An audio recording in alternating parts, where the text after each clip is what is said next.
ఓం శ్రీ సాయిరామ్. 1968 సంవత్సరం సెప్టెంబర్ నెల సనాతన సాధలు శ్రీ హెచ్ సుందర్రావు గారు ఇచ్చినటువంటి వ్యాసం సంభవామి యుగే యుగే. చివరి అంశం తెలుసుకుందాం. సాయిరామ్. శ్రీకృష్ణ భగవానుడు గీత యందు అర్జునుని తన కర్తవ్యము నెరవేర్చమని గట్టిగా చెప్పెను. ధర్మమునకై యుద్ధమునకు తొడగమని ప్రోత్సహించెను. అప్పుడే కురుక్షేత్రము ధర్మక్షేత్రమును. ప్రతి జీవి కూడా కర్మకాండకు భాగస్వాములే. కర్మ ఆచరణ యందు అసత్యము, పిరికితనము, అధర్మము, హింస ఎన్నటికీ ఆదుకునేది కాదు. హృదయ దౌర్బల్యమును పూర్తిగా విడనాడవలను. పార్థుని వలె తనలోని శత్రువుని ధైర్యంగా ఎదుర్కొనవలను. అప్పుడు అవతరించినటువంటి భగవానుడు అపారమైనటువంటి దయతో ఆదరించి ప్రేమపూరితమైనటువంటి అనుగ్రహాన్ని ప్రసాదించును. సాధన లేనిదే దైవ అనుగ్రహము కలుగుదని భగవాన్ బాబా వారు చెప్పి ఉన్నారు. అనుగ్రహమునందు పరమాత్మ యొక్క అనంత శక్తి, వైభవము, ప్రేమ, దయ, జ్ఞానము సర్వము కూడా ఇమిడి ఉన్నది. ఇట్టి అనుగ్రహ సంపాదనయే సాధన యొక్క ముఖ్య లక్ష్యము. దైవ అనుగ్రహము సాధకుని కష్టముల తేలిక చేయును, బాధలు ఉపశమింపబడును. అఖండ భక్తి సాధన వలన కర్మ ఫలితాలను పూర్తిగా తుడిచివేయవచ్చును. అయితే ఇట్టి మహోన్నతమైన అనుగ్రహ ఆశీస్సులు అందుకోవాలంటే ఆత్మదర్శనమునకు దైవ సన్నిధికి హృదయము తప్పించవలెను. కఠినంగా తైల ధార వలె సాధన ఉండవలే. శరణాగతి గంభీరంగా హృదయపూర్వకంగా ఉండవలెను. జీవి దేవునికి అంకితము కావలెను. సాధనలో ప్రగతి కష్టము మరి మందము కూడా. సాధకుడు కష్ట నష్టాలు ఎదుర్కొని చిరునగవుతో ధైర్యోత్సాహముతో ఆహ్వానించవలే. సహనము కావలెను. అట్టి చర్య ఏ మనోబలాన్ని ఇస్తుంది, పట్టుదల గట్టిపడును. అలాంటి ఉత్తమ సాధకునిపై దివ్య అనుగ్రహ కిరణములు ప్రసరించినప్పుడు పూర్ణ జ్ఞానము బ్రహ్మానందము తాండవించును. మానవుడు దైవానుగ్రహమునకై చేయు ప్రయత్నము అనవరతము అవసరమై ఉంటుంది. ఈ తృష్ణను తీర్చుకున్నట గరకై భగవానుడు యుగ యుగమున తగు రూపధారి అవతరించుతున్నాడు.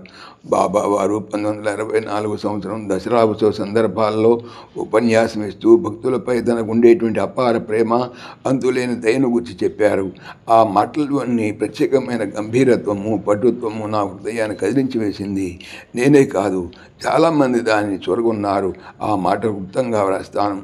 నేను మీతో ఆఖరి వరకు ఉంటాను. మీరొక్క జీవితంలో సంపాదించే ఆధ్యాత్మిక ప్రగతి చాలదు.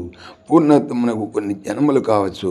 నేను మీ వెంబడి ఉండి తప్పుడు అడుగులు చక్కజేసి కావలసిన శక్తి ఇచ్చి సరైనటువంటి మార్గము చూపుట కొరకై అవతరిస్తూనే ఉన్నాను. భగవానుడు దూరముగా ఉండి సాక్షిగా చూచువాడు మాత్రం కాదు, వారు మనలోనే ఉంటున్నారు. మన విధి విలాసముల్లోనూ మిళితమై ఉన్నారు. ప్రతి యుగమున అవతరించి విశ్వశాంతికై ధర్మోద్ధరణ దీక్ష కంకణదారి అవుతున్నారు. ఒక్కొక్క అవతారము కూడా జీవ బ్రహ్మైక విధానముతో కొత్తదనం అందిస్తున్నది. శ్రీవారి కర్తవ్యము అంతమగునది కాదు. యుగ యుగమునందును కష్టాలు సమస్యలు ఉంటూనే ఉన్నాయి. ఇది యుగధర్మము. జీవి అజ్ఞానాంధకారంలో పడి విషయవాసనలతో కర్మఫలాలు అనుభవిస్తున్నాడు. అందుండి విముక్తుడకు నూతన దృష్టి, నూతన చైతన్యము, నూతన విధానము అవసరము. పవిత్ర ఆధ్యాత్మిక కార్యక్రమాలు తన భుజస్కంధాల మీద మోపుటకు ఏకాగ్రతతో దివ్య జ్ఞానాన్ని వీక్షించే నిమిత్తము మానవత్వం నుండి మాధవత్వమునకు పరిణామం చెందించే కొరకు భగవానుడు భువియందు అవతరిస్తున్నాడు. ఒక్కమారు భగవాన్ బాబా వారిట్లన్నారు, నా వర్తన మానవుని ప్రవర్తనమునకే, మానవుల్లో మంచికై మార్పు తెచ్చుటే నా పని. మానవత్వము నుండి దివ్యత్వమునకు మార్పు రావాలన్నా మానవుడు ఒక్కడే సాధించలేడు. అర్జునునకు పార్థసారథి వలె జీవికి కూడా బ్రహ్మ కలిగ చేతనే పరివర్తనం కలుగుతున్నది. మానవుల్లో సహజంగా దాగి ఉన్నటువంటి మంచి త్వరగా దివ్యత్వాన్ని చూరగొనవలను. ఇది ఈ దివ్య సంబంధములోని పరమార్థము. అవతారముల లక్ష్యము కూడా ఇది. భగవానుడు జీవునికి దేవునికి ఉన్న సన్నిహిత సంబంధాన్ని ద్విగుణీకృతం చేయటానికి మరలా అవతరిస్తున్నాడు. ప్రతి జీవి కూడా బాబా వారికి ముఖ్యుడే.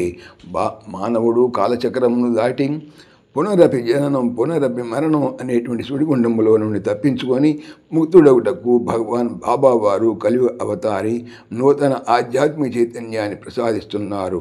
అందుకొనండి సర్వశుభములు కలుగును. ఇట్లు హెచ్ సుందర్రావు. సాయిరామ్. ఓం శ్రీ సాయిరామ్. ఈ ఛానల్కి సంబంధించినటువంటి పూర్తి సమాచారము డిస్క్రిప్షన్లో చూడవచ్చును. సాయిరామ్. సమస్తలోకాః సుఖినో భవంతు. సమస్తలోకాః సుఖినో భవంతు. సమస్తలోకాః సుఖినో భవంతు. ఓం శాంతి శాంతి శాంతి. జై భోले భగవాన్ శ్రీ సత్య సాయి బాబాజీకి జై. జై సాయిరామ్. జై జై సాయిరామ్. ఆత్మీయులకు మనవి, ఈ ఛానల్తో పాటుగా లెరన్ భగవద్గీత లైవ్ గీత అనేటువంటి మరొక భగవద్గీత ఛానల్ను నా చేత స్వామి చేయిస్తున్నారు. దీనికి సంబంధించిన లింక్ డిస్క్రిప్షన్లో చూడవచ్చును. సాయిరామ్.